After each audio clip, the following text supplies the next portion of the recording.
அஸ்ஸலாமு அலைக்கும். எல்லோரும் எப்படி இருக்கீங்க? நல்லா இருக்கீங்களா? நம்ம சேனல் ஆரம்பிச்சதோட 4வது நாள். அல்ஹம்துலில்லாஹ் மாஷா அல்லாஹ் நல்லா சப்போர்ட் பண்ணிக்கிட்டு இருக்கீங்க. கண்டிப்பாக உங்களோட சப்போர்ட்டை தொடர்ந்து கொடுத்துக்கிட்டே இருங்க.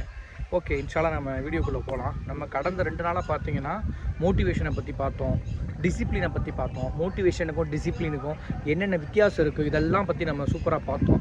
அதாவது வாழ்க்கையில் நம்ம ஜெயிக்கணும்னா நமக்கு கண்டிப்பாக டிசிப்ளின் 100% வேணும். மோட்டிவேஷன் ஒரு 5 to 1% இருந்தால் போதுமானது. இதை பற்றி நம்ம ஃபுல்லாக நம்ம பார்த்தோம் போன வீடியோஸில். ஓகே, அல்ஹம்துலில்லாஹ். இன்றைக்கி நம்ம எதை பற்றி பார்க்க போகிறோம்னா, நம்ம வாழ்க்கையில் முன்னேறதுக்கு நம்மளுக்கு எதுலாம் வேணும்னு பார்த்தோம். இப்போ வாழ்க்கையில் நம்மளுக்கு முன்னேறதுக்கு எது நம்மளுக்கு வேணாம் அப்படிங்கிறத பற்றி நம்ம பார்க்க போகிறோம். எது நம்மளுக்கு வேணாம், அது ஒரு மிகச்சிறந்த உணர்ச்சியாக இருக்குது. ஒரு மனுஷனுக்கு அது ஆகச்சிறந்த உணர்ச்சியாக இருக்குது. அந்த உணர்ச்சியை நம்ம கட்டுப்படுத்திட்டோம்னா நம்ம வாழ்க்கையில் கட்டாயம் வெற்றி பாதையை அடைஞ்சிடலாம். வெற்றிங்கிற அந்த 8ஆம் கனியவும் நம்மளால் பறிக்க முடியும். அது என்ன உணர்ச்சி? கோபம்ங்கிற ஒரு உணர்ச்சி. அதாவது கோபம் என்ற ஒரு தலை சிறந்த போதை அப்படின்னு சொல்லுவாங்க. அதாவது ஒரு மனுஷன் ஒரு கோபத்தால் அவன் எவ்வளவு பிரச்சனைகளை அனுபவிக்கிறான். அதாவது ஒரு கோட்ஸ் ஒன்று சொல்லுவாங்க, 1 நிமிட கோபம் ஒரு ஆயுள் கால வருத்தத்தையே உருவாக்கலாம் அப்படின்னு சொல்கிறாங்க. அதாவது நான் 1 நிமிஷம் நான் கோபப்பட்டுட்டு நான் பேசிட்டேன்னா அது ஒரு ஆயுள் கால வருத்தத்தை எனக்கு கொடுக்கும் அப்படின்னு சொல்கிறாங்க. அப்போ அந்த கோபம் எந்த அளவுக்கு நம்மளுக்கு ஒரு தவறான விஷயமா இருக்குது. அப்போ அந்த உணர்ச்சியை நம்ம கட்டுப்படுத்திட்டோம்னா, அந்த 1 நிமிஷம் அந்த கோபத்தை கட்டுப்படுத்திட்டோம்னா நம்ம எவ்வளோ சந்தோஷமாக எவ்வளோ ஹாப்பியாக இந்த உலகத்தில் வாழ முடியும். நம்மளால் ஏன் கோபத்தை கட்டுப்படுத்த முடியாதா நம்மளால்? சரி, ஓகே. இப்போ முதலாவதாக நம்ம என்ன பார்க்க போகிறோம்னா, கோபத்தால் நம்ம எதை இழக்க போகிறோம்னு பார்ப்போம். கோபத்தால் எதை இழப்போம்? நம்ம பொதுவாக ஒரு விஷயத்தில் கோபம் வந்துட்டால் நம்ம எதை இழப்போம்? முதல்ல கோபம் யார் மேலே நம்ம படுவோம்? ஒரு சின்ன உதாரணம் கூட கொடுக்கலாம். இப்போ பஸ்ஸில் சாதாரணமாக நம்ம ஒரு இடம் போட்டிருக்கோம்னு வச்சுக்கோங்களேன். பஸ்ஸில் நம்ம இடம் போட்டிருக்கோம். யாராச்சும் ஒரு ஆள் உட்காந்துட்டாங்கன்னா, சாரி ப்ளீஸ் நான் இடம் போட்டிருந்தேன், நீங்கள் தயவு செய்து மாறி உட்காந்துக்கோங்க அப்படின்னு சொல்லிட்டோம்னா ஓகே, அது சுமூகமாக போயிடும். அந்த பயணம் இறுதி வரைக்கும் அந்த பஸ்ஸில் வரக்கூடியவங்க நம்மளுக்கு யாருனே தெரிய போகிறதில்ல. ஆனால் அந்த 1.5 மணி நேரம் அவங்க நம்மளோட பயணிக்க போகிறாங்க. அப்படின்னா நான் இடம் போட்டுட்டேன், நீங்கள் மாறி உட்காந்துக்கங்க அப்படின்னு சொல்லிட்டு அவங்க மாறிட்டாங்கன்னா முடிஞ்சு போச்சு. ஆனால் நம்ம என்ன பண்ணிடுவோம்? நான் இடம் போட்டேன், இறங்கடா, முதல்ல வந்துட்டேன் என் இடத்துல உட்கார்றதுக்கு, அப்படி இப்படி நம்ம செய்வோம், கடிப்போம், கதறுவோம். அதோட அவன் டென்ஷன் ஆயிடுவான். அவன் ஒரு பக்கம், நான் இடம் போட்டிருக்கேன், நீ இடம் போட்டால் உட்காரணுமா, அது அவங்க அப்பா விட்டு சீட்டா எழுதியிருக்கா, அப்படி இப்படி அவன் கேட்பான். இப்போ இந்த மாதிரி சின்ன சின்ன பிரச்சனைலாம் அப்போ 1 மணி நேரம் பயணத்தினால நம்மளுக்கு அந்த பயணமே நம்மளுக்கு ஒரு இது இல்லாமல் போயிடும். இவன் முகூர்த்தியை பார்க்கணுமா, ஐயோ இந்த பயணமே போச்சுதான் எனக்கு அப்படின்னு தோணும். இப்போ இதே மாதிரி கோபம், நம்மளுடைய கோபத்தால் நம்ம குடும்பத்தை இழக்கிறோம். கணவன் மனைவி சண்டை, பிள்ளைகளுக்கும் பெற்றோர்களுக்குமான சண்டை, ஆசிரியர்களுக்கும் மாணவர்களுக்குமான சண்டை, இந்த மாதிரி நிறைய விஷயங்களை நம்ம நினைச்சிடும். கோபத்தை நம்ம சண்டை போட்டு அந்த கோபத்தால் நம்ம எல்லா உறவுகளையுமே பிரிஞ்சு வாழிடும். சகோதர சகோதரிகளாக இருக்காங்க, அண்ணன் தம்பியாக பிறந்து வாழ்கிறாங்க.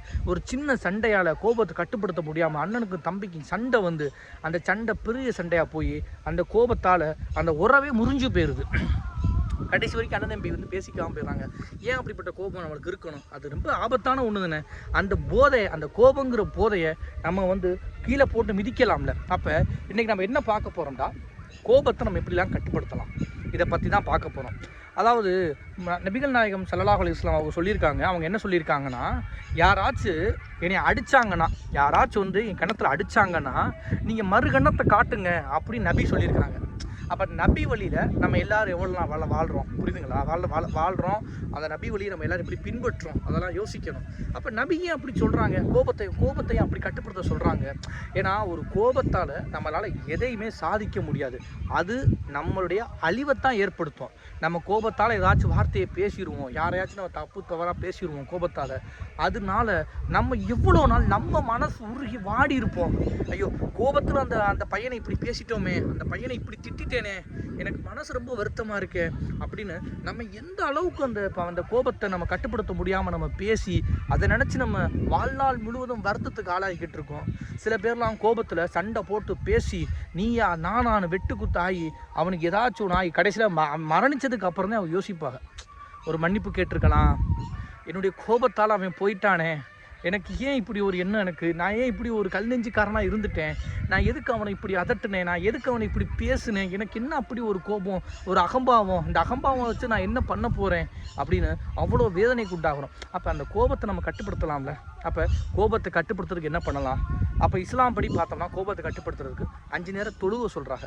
5 நேர தொழுகை தொழுது நீங்கள் வந்து ஒரு சாந்தியை சாந்தியும் சமாதானமும் அந்த பாதையில் போனீங்கன்னா கோபம் வராது அப்படின்னு சொல்கிறாங்க. இப்போ பொதுவான விஷயத்துக்கு வருவோம். இப்போ தொழுகைங்கிறது ஒரு இஸ்லாமியர்களுக்காக இருக்குது. அப்போ பொதுவாக நம்ம கோபத்தை எப்படிலாம் நம்ம கட்டுப்படுத்தலாம் அப்படின்னு பார்த்தோம்னா, முதலாவதாக அமைதி. இப்போ எனக்கு கோபம் வருது, எனக்கு சரியான கோபம் வருது, எரிச்சல் ஆகுது, என்னடா இவன் இப்படி பண்ணிக்கிட்டு இருக்கான்டா, இவனை தூக்கி போட்டு மிதிக்கணும்டா அப்படின்னு நான் நினைக்கிறேன். அப்படின்னு நினைக்கும் போது அமைதி, ஒரு 5 நிமிஷம் அமைதியாக இருப்போம். என்ன ஆயிரப்போகுது, இவன் என்னமோ சொல்லிட்டு போகிறான்டா, அட போடா எனக்கு தேவையில்லடா, நான் அமைதியாக இருக்கேன்டா, எனக்கு கோபம் போயிட்டு போகுதுடா அப்படின்னு ஒரு மனசோட நம்ம இருக்கணும். இப்படி இருந்தோம்னா நம்மளுக்கு கோபம் வந்து கட்டாயம் செய்யும், கட்டுப்படுத்தப்படும். இன்னொரு விஷயம் மூலியமாக நம்ம வந்து கோபத்தை வந்து கட்டுப்படுத்தலாம். அது என்ன விஷயம்னா, இந்த காது இருக்குல்ல, இந்த காது எவனாச்சும் நம்மளை பேசும்போது கேட்கக்கூடாது. அப்படி பண்ணோம்னு வச்சுக்கங்களேன், கோபத்தை கட்டாயமாக கட்டுப்படுத்தலாங்க. இப்போ எவனாச்சும் நம்மளை ஏசுவேன், எவனாச்சும் நம்மளை ஏதாச்சும் பேசுவேன், நக்கல் பண்ணுவேன், நையாண்டி பண்ணுவேன், எதுனாலும் பண்ணுவேன். அவனுக்கு அதென்ன வேலை, அவனோட வேலை என்ன, அவனுக்கு வந்து யாரையாச்சும் ஏதாச்சும் சொல்லணும், ஏதாச்சும் ஏதாவது வம்புழுக்கணும், கிண்டல் பண்ணணும், இந்த மாதிரி எண்ணங்களோட சில பேர் இருப்பாங்க. அப்போ அவங்கள்ட்ட கோபப்பட்டு நம்ம சண்டை போட்டு நம்ம ஏன் வந்து அழிவை தேடி நம்ம போடணும்? நம்மளே அழிச்சிக்கலாமா? அழிக்கக்கூடாது.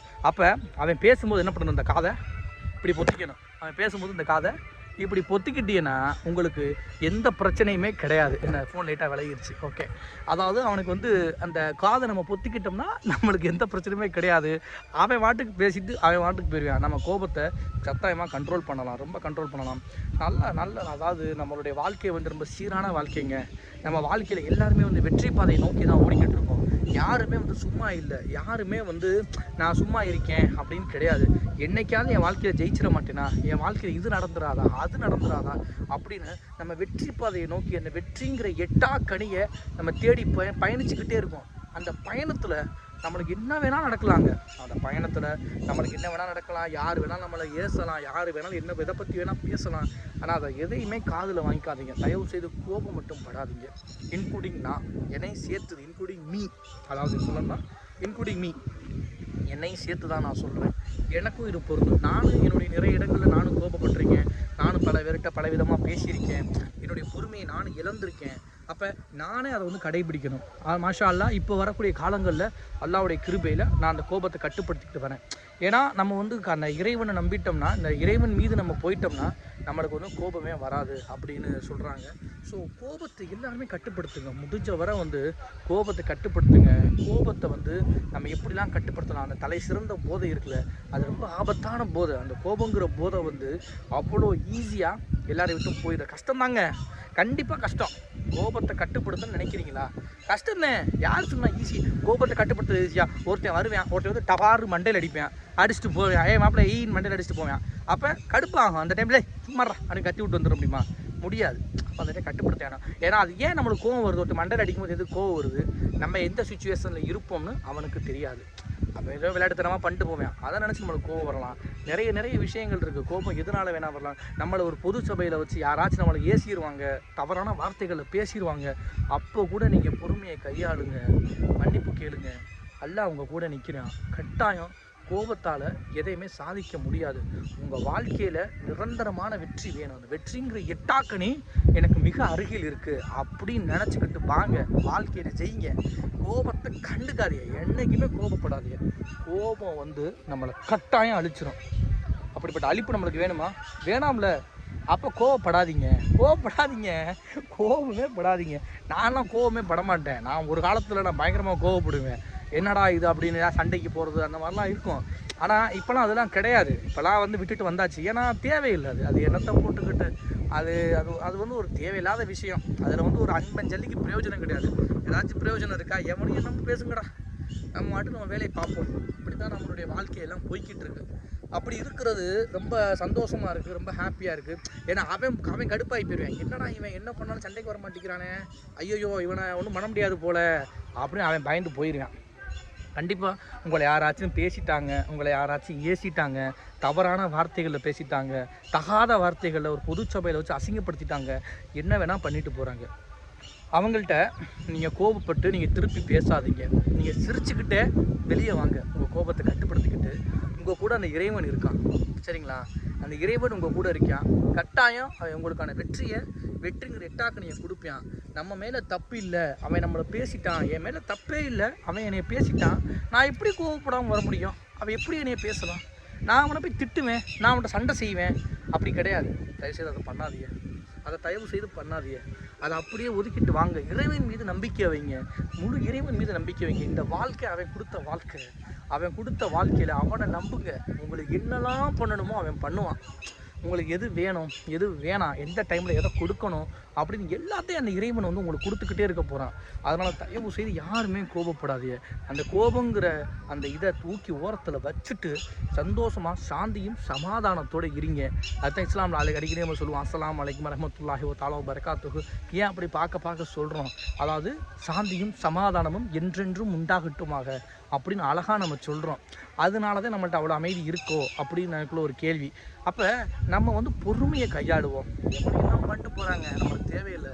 நம்ம பாதையில் நம்ம பயணிச்சுக்கிட்டு நம்ம வாட்டுக்கு ஸ்டெடியாக செங்குத்த கெத்தா அப்படியே போய்கிட்டே இருக்க வேண்டியதான் மேலே. சரியா? எவனை பற்றியும் கவலைப்படக்கூடாது, எவனை பற்றியும் நினச்சக்கூடாது, கவலையே படக்கூடாது. ஓடாடே போடா, நான் பார்த்துக்கிறேன்டா, என் வாழ்க்கை எனக்குடா, என் வாழ்க்கையில் நான் ராஜா, நான் என் வாழ்க்கையில் ஜெயிக்க போகிறேன், நான் எவனையும் கண்டுக்க மாட்டேன், என் வாழ்க்கை வெற்றி பாதை இதுதான், நான் ஃபிக்ஸ் பண்ணிட்டேன், இந்த பாதையில் நான் உழைக்க போகிறேன் அப்படின்னு உழைங்க. கஷ்டப்பட்டு உழைங்க, வாழ்க்கையில் முன்னேறுங்க. இந்த சின்ன சின்ன கோபத்தால் உங்களுடைய வெற்றி பாதையை மிஸ் பண்ணிடாதீங்க, தொலைச்சிடாதீங்க. ஓகேவா? ஸோ இன்ஷா அல்லாஹ் எல்லாருமே பொறுமையோடு இருங்க. கோபத்தை வந்து விட்டுருங்க, முழுமையாக விட்டுருங்க. கோபத்தை முழுமையாக விட்டுட்டு அந்த கோபம்னா என்ன அப்படிப்பட்ட இதுவே வேணாம், அதை முழுமையாக விட்டுட்டு நீங்கள் இன்ஷா அல்லாஹ் அல்லாஹ்வுடைய பாதையில் பொறுமையை கையாண்டு பொறுமையோடு வாழுங்க. பொறுமை கடலிலும் பெரிது அப்படின்னு சொல்லுவாங்க. அந்த மாதிரி நம்ம பொறுமையோடு வாழ்ந்து இன்ஷா அல்லாஹ் இந்த கோபங்கிற ஒரு கோபங்கிற தலை சிறந்த போதையை நம்ம தூக்கி கடாசிட்டு, அந்த கோபங்கிற போதையை தூக்கி கடாசிட்டு, அந்த போதை நமக்கு வேணாம், அந்த போதை நம்மளுக்கு வேணாம் அப்படின்னு சொல்லிட்டு அந்த கோபத்தை தூக்கி முழுசாக எரிஞ்சிட்டு நம்ம கோபம் இல்லாமல் மனிதனாக சாந்தியும் சமாதானத்தை என்றென்றும் உருவாக்கி கொண்டு அமைதியான மனிதனாக வாழ்வோம். கட்டாயம் உங்கள் வாழ்க்கையில் வெற்றி இருக்குது. வாழ்க்கையில் வெற்றி பெற வேண்டும்னா கோபத்தை தூக்கி ஓரத்தில் வைங்க. கோபப்படாதீங்க, எதுக்குமே கோபப்படாதீங்க. கோபமே வேணாம், அது தேவையில்லாத ஒன்று. ஓகே, இன்ஷா அல்லாஹ் நம்ம இன்ஷா அல்லாஹ் கோபத்தெல்லாம் தூக்கி ஓரத்தில் வச்சுட்டு நம்ம வாழ்க்கையில் நம்ம எதுக்காக வாழ்க்கையில் வாழ்கிறோம், நம்ம பாதை என்ன, நம்ம லட்சியம் என்ன, நம்ம எப்போ ஜெயிக்க போகிறோம் அப்படின்னு யோசித்து நம்மளுடைய வெற்றி பாதையை தொடர்ந்து நம்ம பயணிச்சுக்கிட்டே போகிறோம். இன்ஷா அல்லாஹ் அப்துஸ் வாய்ஸோட கடைசி வரைக்கும் இணைஞ்சிருங்க. உங்கள் வாழ்க்கைக்கு தேவையான எல்லா விஷயங்களையும் நான் சொல்ல போகிறேன், அனைத்து விஷயங்களையும் சொல்ல போகிறேன். இதில் நீங்கள் தொடர்ந்து நீங்கள் பயணிச்சுக்கிட்டு வர உங்கள் வாழ்க்கையில் நிறைய மாற்றங்களை நீங்கள் பார்க்க போகிறீங்க. இன்ஷா அல்லாஹ் அப்துஸ் வாய்ஸோட கடைசி வரைக்கும் இணைஞ்சிருங்க. அப்துஸ் வாய்ஸை லைக் பண்ணுங்கள், ஷேர் பண்ணுங்கள், கமெண்ட் பண்ணுங்கள், சப்ஸ்கிரைப் பண்ணுங்கள், நெக்ஸ்ட்டு ஷேர் பண்ணுங்கள். உங்களுடைய எல்லா ஃப்ரெண்ட்ஸ் எல்லா ரிலேட்டிவ்ஸும் ஷேர் பண்ணுங்கள். Thank you all, thank you so much. அஸ்ஸலாமு அலைக்கும் வரஹ்மத்துல்லாஹி வ தஆலா வ பரகாத்துஹு. ஓகே, அஸ்ஸலாமு அலைக்கும்.